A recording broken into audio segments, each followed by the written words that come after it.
This is the video solution for the Maclaurin series tutorial, question 7.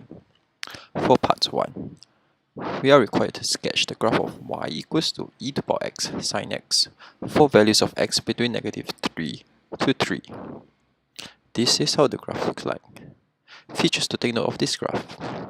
Because we are asked to draw for x values between -3 to 3, the end values have to be labeled, as well as the two stationary points that exist within these values of x have to be labeled as well. Do check that you have these features labeled.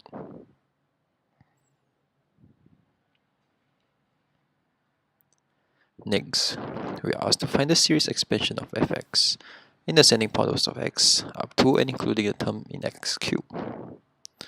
So, for fx equals to e to the power x sine x, these are the expansion for the two functions.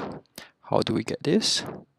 For e to the power x, we can get this from the standard series expansion of e to the power x from the formula booklet MF26. This is similar for the expansion for sine x. Next, we will further expand these two expansions and simplify to get the final expansion for fx. Do note that we can use the standard series expansion from MF26 unless the question requires us to perform differentiation to derive the Maclaurin series. If not, there is absolutely no need to do any form of differentiation. Next, on the same diagram from part 1, we are asked to sketch the graph of gx, where gx is the expansion that we have found in the earlier parts. This is how the graph of gx looks like. Do note that the two graphs only intersect at the origin, even though this may not be so apparent when you look at the GC.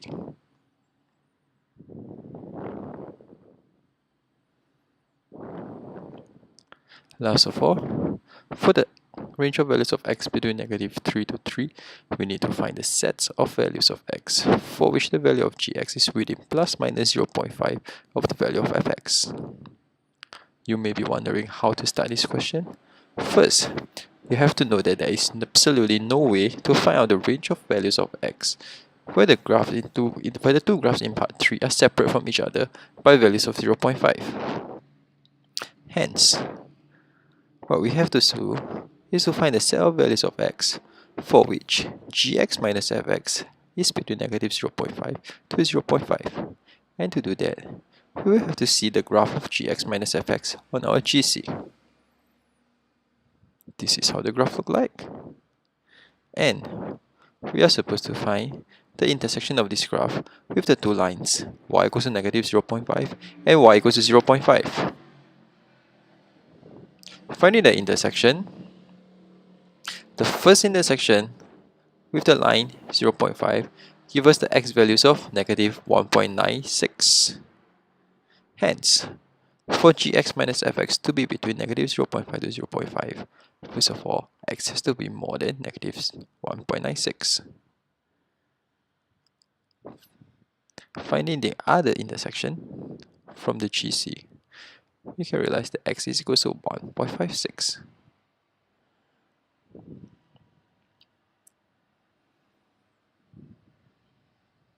In other words, the solution to this part is such that the set of values of x exists for x between -1.96 to 1.56.